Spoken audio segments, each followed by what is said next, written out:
Hello everyone. What we have done so far, we collected the data, which is a sample, different type of data that we have gathered, the discrete and the continuous type of data. And then we tried to understand the characteristics of that data, which I said that it could be two ways. One can be the central tendency of the data, it can be the variation in a data set. So we try to understand how the data is centered at, data typically is centered around the mean. If it is balanced, and if it is not balanced, that means if there is a lot of variation in a data set, then it will be balanced around the median. That's to understand the central tendency of the data. Once we understand where the data is centered at, we then move to the next part where we try to understand how much variation is there in a data set with respect to the customer specification, and that is measured through two parameters. One is called range, another one is called as the standard deviation. Range is not a very popular and widely used process performance parameter for variation. It is the standard deviation which is used primarily to understand the variation in a data set. Once we have done this, now these are the numbers that we have produced, and it is definitely important to understand the process performance using these numbers.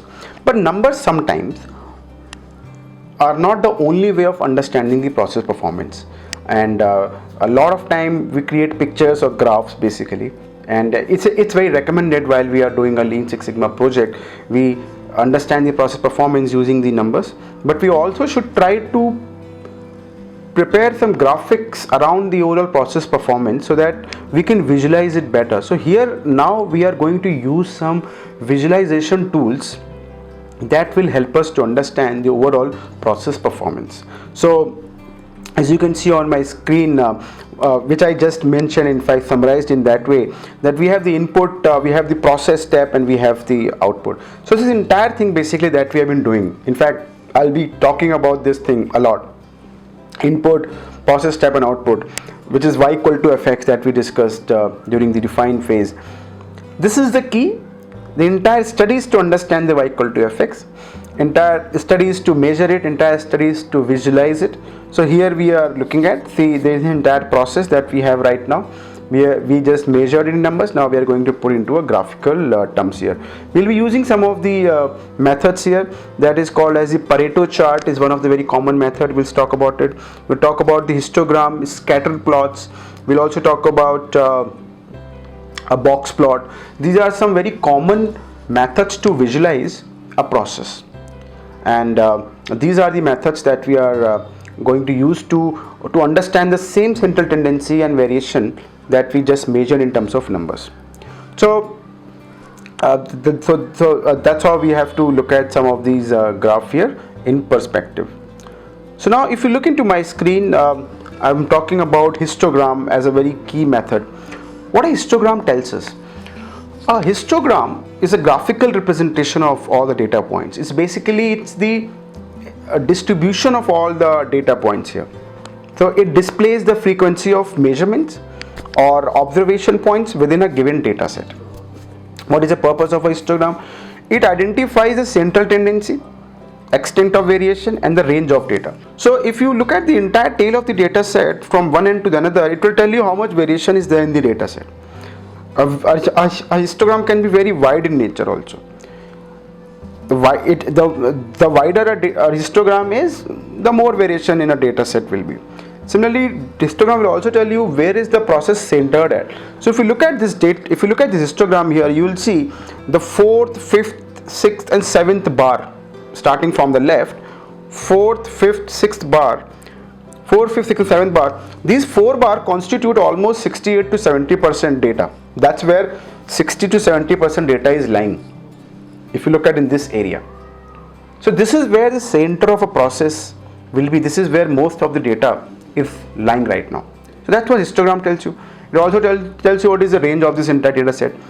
So histogram basically, as I said, it's a distribution of all the frequency and all the data points. Histogram is also a distribution. Now in a higher statistics, when you move on to higher statistics and when you move on to green belt or a black belt or a master black belt level of training program, there we try to understand more and more characteristics of a histogram. Histogram basically is a type of a distribution. There are various types of distribution. Distribution is a big family, statistical distribution we call it. There is a big family. In that family, there is a very common distribution type that we have been showing in our training program, which looks like a bell curve. This bell curve is also called as a normal distribution. But this is just one type of distribution in the entire family of distributions. There are multiple types of distribution. So finding the distribution of a process is very important, and it will help us to understand how the process is behaving, what is the central tendency of the process, what is the variation of a process. So just like we know about a normal distribution, in a normal distributions type of like a bell curve, the process is centered at the middle. In a normal distribution, mean, median and mode, all three are at the same point. This is exactly in the middle. So you have 50% data on the right, 50% data on the left. So this creates a mirror image, a replica. So that's about the normal distribution. But as I said, if this is a characteristic of a normal distribution, so when you have a process which follows a normal distribution, you can understand these characteristics from the process, that where can I expect the central tendency, and where can I and how much variation can I expect in the process. Similarly, when you are aware about other types of distribution also, it tells a great deal about the process and its performance statistically. So it's an advice. If you would like to know more about the distribution, you can read on internet as well, as this is the first thing you should do when you know about statistics and when you know about advanced statistics, that you can read about whenever you start a Lean Six Sigma project or any process improvement activity you pick up. The first thing that you should do typically is to prepare a histogram and then try to find what is the type of distribution we are looking at. As you prepare a histogram, it tells you a great deal about the process, its central tendency, and the kind of distribution it has, the kind of variation it has, and this will guide you, and you will get some guidance around the process performance before you even get into it and try to decipher anything.